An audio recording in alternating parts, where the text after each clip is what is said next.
Hey, I can't find actors for my short film and I'm basically screwed. What's up? It's the Culture Detective here investigating your favorite films. And today I'm going to be doing a movie review, a film review on a movie that I just finished watching like earlier, like 3 hours ago, and that is Kwaidan, a 1964 film directed by Kobayashi Masaki, the legendary, the one and only Kobayashi Masaki, who has also directed films like the Human Condition trilogy, as well as the very famous Harakiri. But for some reason, this is the first film I've seen from him. This film is actually adapted from four short stories written by a Greek Japanese writer by the name of Lufcadio Hearn.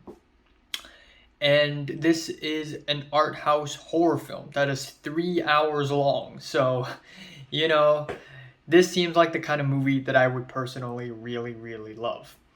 Now, I watched this movie last night, but I was just super sleepy and tired yesterday, so halfway into the movie, I just stopped and I went to bed, and I resumed earlier this morning. And honestly, going into this movie, going into Kwaidan, I thought this is going to be a 10 out of 10 for me. When I watched the trailer, I was super hyped for it. It looks amazing. It seems like it's going to be an amazing film. But I don't know why, but it doesn't quite reach 10 out of 10 for me. It doesn't feel like a 10 out of 10 for me. And I don't exactly know why. I mean, I'm okay with slow films. I am definitely okay with slow Japanese films. And I'm definitely okay with slow-paced Japanese folky period series. But for some reason, something's missing with Kwaidan. Maybe it's because I just wasn't really in the mood when I watched it. Maybe it's because I'm just really stressed out for my short film. I just couldn't really like relax and shut down and enjoy. Maybe it's because I'm in the wrong environment. I'm in LA where I just can't slow down and relax and enjoy. I don't know, but I feel like it's gonna take a few more rewatches for me to really fully enjoy Kwaidan. And it's a 3 hour long film, so it's a patience tester. But what I can say definitely about Kwaidan is that it is one of the most visually stunning films I've ever seen. This is one of the most colorful and one of the most beautiful films I've ever seen. And the fact that this movie came out in 1965, made in 1964 and prior, this is so ahead of its time. This is one of the most brilliant early uses of color ever. This is amazing. Some of the shots, actually all of the shots in this film are like paintings. They are so beautiful. The color, the composition, it is just shocking to me that, again, especially with the Human Condition trilogy and Harakiri, they're both in black and white. This is, I think, Kobayashi Masaki's first color film, and it looks amazing. He pulled it off, and it's fantastic. And every single short here, by the way, this is a horror anthology film consisting of four shorter horror films put together, and it's 3 hours long. Each of them have a different color palette. And I don't know how they figured this out in 1964, but they figured this out, and it's just amazing. It's one of the most impressive works of production design I've seen. And also, on top of that, the usage of editing, superimposition, and camera work are amazing and really ahead of its time. There are many shots where the camera does this and it's like a Dutch tilt and then it goes like this and does this. Wow. Wow. And then there are a lot of uses of push-ins and wide shots and close-ups that I really like as well. And let's talk about the music. It is amazing. We essentially have this avant-garde, loose, but also very folky Japanese type music done by the one and only legendary Japanese composer Takemitsu Toru, who had worked with Kurosawa Akira, this director, as well as many other great directors as well. Also, The Face of Another, the score of The Face of Another and Woman in the Dunes is also by him, so amazing score, real love it. So on a technical level, this is one of the best films I've ever watched, full stop. What I also really love is that this film goes for a folky type feeling. If you go into this film thinking that it's going to be a very straightforward jump scare, explosion, horror film, you're going to be very disappointed because this is like the opposite of that. This is quiet, atmospheric, meditative, very cultural, folky, rootsy, rustic horror film. It's barely horror. I mean, there are scary elements, but this is more like uh, bedtime stories, folk tales that your grandma would tell you, but in cinematic format. And this movie goes for exactly that. And I really appreciate it, especially given that this movie is based off of short stories written by a Greek Japanese for the West. This is based off of Kwaidan. I think 2 out of the 4 stories in this film is actually based off of Kwaidan, and the other 2 is based off of a couple other short stories from another book from the same author. But these stories are not written for the Japanese. These stories are written for the West. Essentially, Lufcadio Hearn turned some of the oldest, some of the most well-known Japanese folk tales and process it into something more palatable to the West. So in a way, this is more like a cultural lens into Japan from an outsider's point of view. And I think that's really important because if you go to Japan and ask some random local civilians, like, what do you think is so scary about your culture? They probably won't say stuff like Snow Woman. They probably won't say something like that. If you go to Hong Kong and ask us locals, like, what do you find so scary about our culture? We would say the government and the police. We wouldn't say something like, oh, this folky, weird, mythical urban legend or something. We wouldn't really say that. So it is kind of important for an outsider's point of view when it comes to looking at a culture and finding its rootsier, more rustic stuff. Sort of like the difference between emek and edik. If you have studied a little bit of anthropology, you would know that emek is basically an introspective way of looking into your own culture, and edik is more from an outsider's point of view. Another thing I'd like to say is that this is clearly a huge budget movie. This movie is made in 320 million yen. And after this movie is made, the revenue is 225 million yen. They lost 100 million yen making this movie. That is some dedication.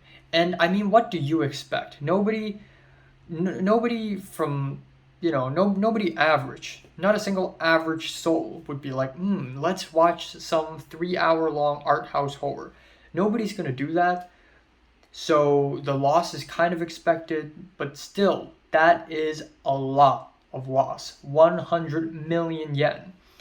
So let's talk about the movie, short story by short story. Starting off, we have Kurokami, or black hair. And right off the bat, I think on a technical level, this is the most underwhelming for me. I don't know why. I mean, it looks amazing. I love the old house, the composition, the uses of green and brown and yellow is just amazing.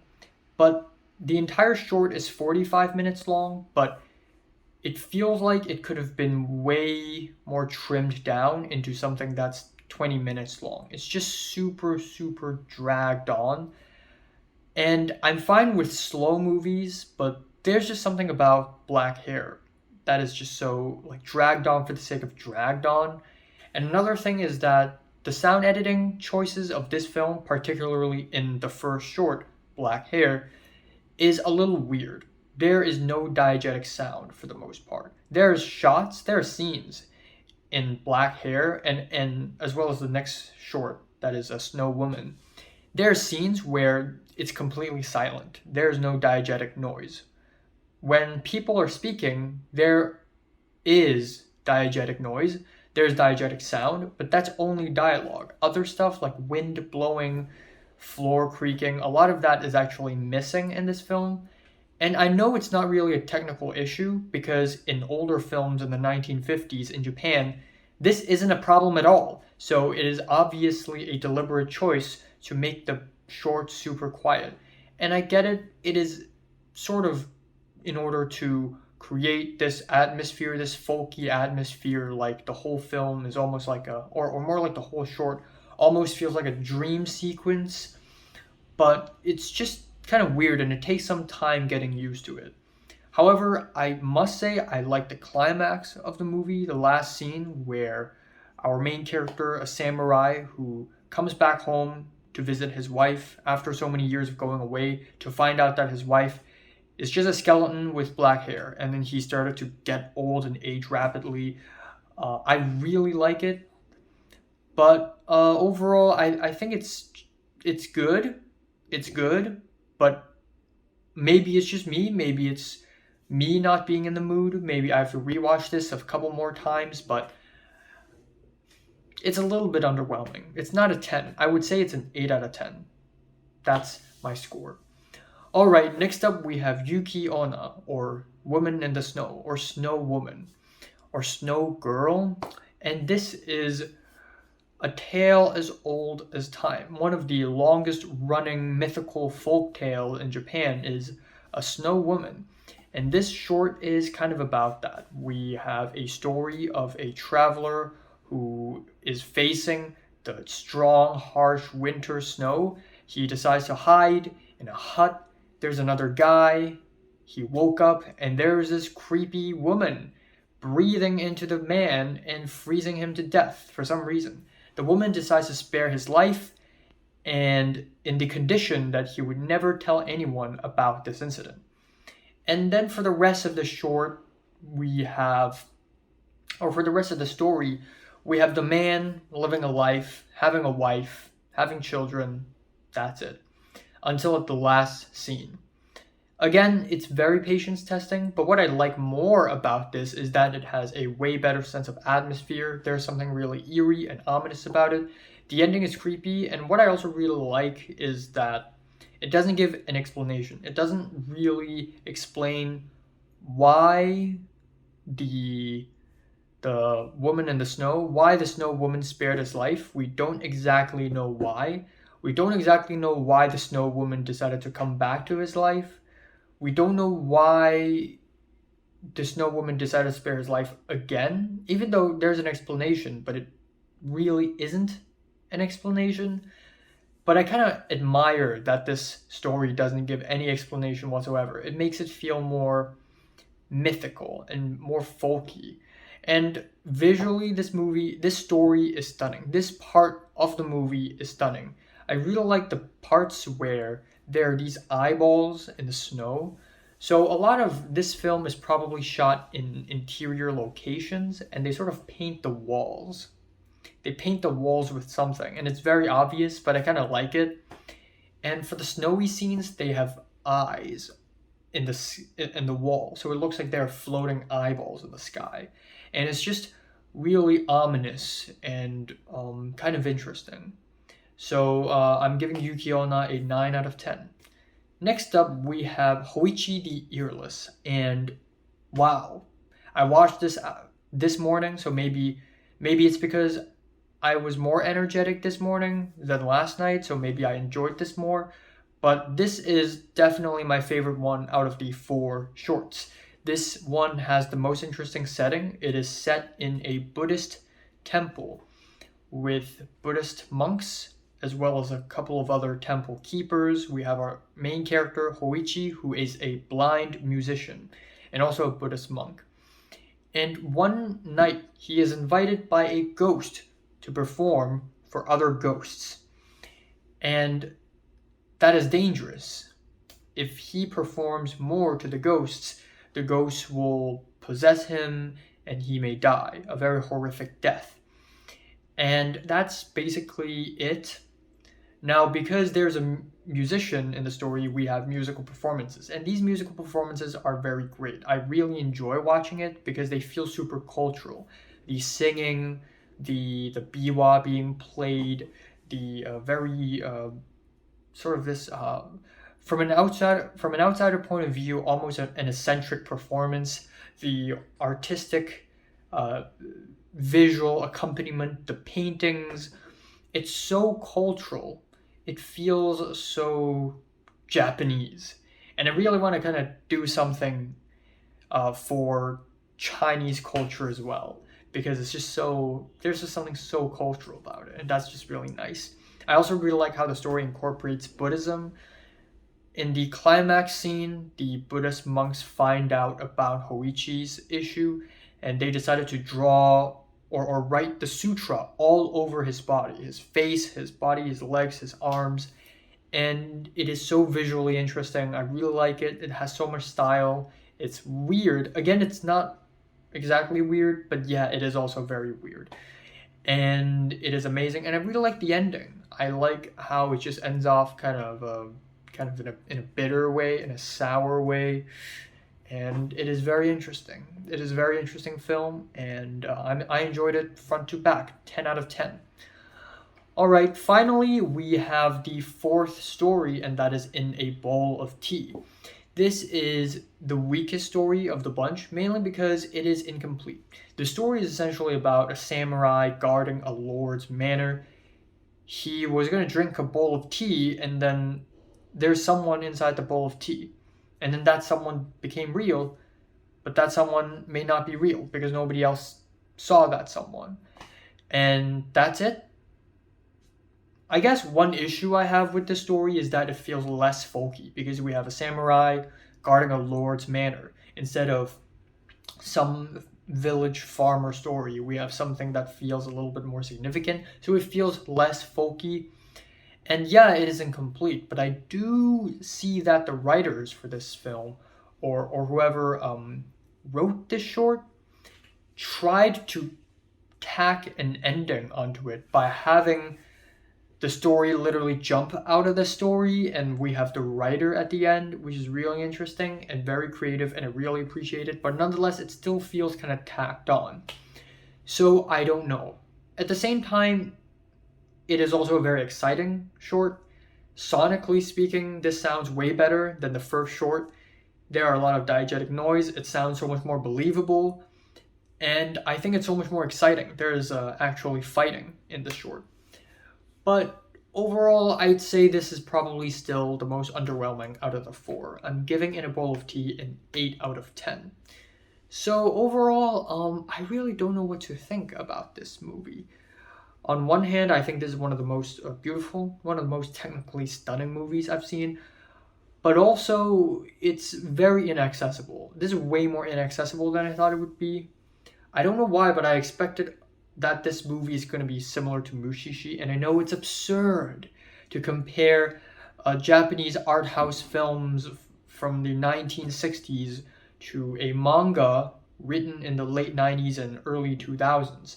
It is absurd. But both Kwaidan and Mushishi almost go for a similar thing, and that is this rustic, folky, Japanese mythical tale vibe that is very atmospheric and meditative. And Mushishi is amazing. I love Mushishi. I love it way more than I thought I would. And I really feel like I'm transported into a world of supernatural, mythical folk tales in Japan when I watch Mushishi. It's so immersive. But for some reason, I don't get that feeling in Kwaidan. Again, maybe it's because I'm not in the right mood, but maybe it's because Mushishi is just more accessible.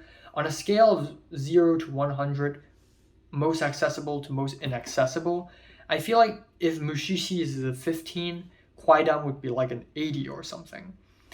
And I've thought about this for a little while, and I can think of 3 main reasons why Mushishi just feels so different from Kwaidan. First of all, we have a clear concept of good and evil. And it's not to say that there is no concept of good and evil in Kwaidan as well. And it's also not to say that the concept is that clear in Mushishi, because good and evil really isn't the main point of Mushishi at all. In fact, Mushishi constantly shatters this concept. But there's still something going on. You still think the main character has a goal and a need, and you really want to see them go somewhere in Mushishi. Also in Mushishi, we have consistent location and themes. A lot of Mushishi deals with 2 things: family and farming. So every time you watch a new episode of Mushishi, you would expect, okay, it's going to be either farming or family. It's probably either of the 2. And you get what you expect and you enjoy it. But in Kwaidan, all 4 of the stories feel a little different. Sometimes the main character is a farmer boy. The main character could be a Buddhist monk. The main character could be a samurai. And it's set in 4 different locations in 4 different ways. And finally, Mushishi has conclusions. Usually every single story in Mushishi is conclusive. It concludes in a very poignant way. But obviously, none of the stories in Kwaidan actually have a solid conclusion. So maybe that's why it's just so inaccessible. In a way, I feel like Mushishi is like the mirror of horror films because it's just so quiet, it's so silent, it's so atmospheric, it's so cerebral, yet at the same time, it just looks so damn good. And I haven't even seen Mirror, so I don't know. But it is definitely an interesting movie, and I will definitely rewatch this sometime in the future. I probably won't rewatch the whole thing. I'll watch one short, maybe. And yeah, Kwaidan is a very interesting one. You should check it out and comments below what are your thoughts. I'm gonna give it a strong 8 to a light 9 out of 10 for now. Yeah. So have you watched Kwaidan from 1 to 10, which is rated, like, and subscribe if you want more, and thanks for watching.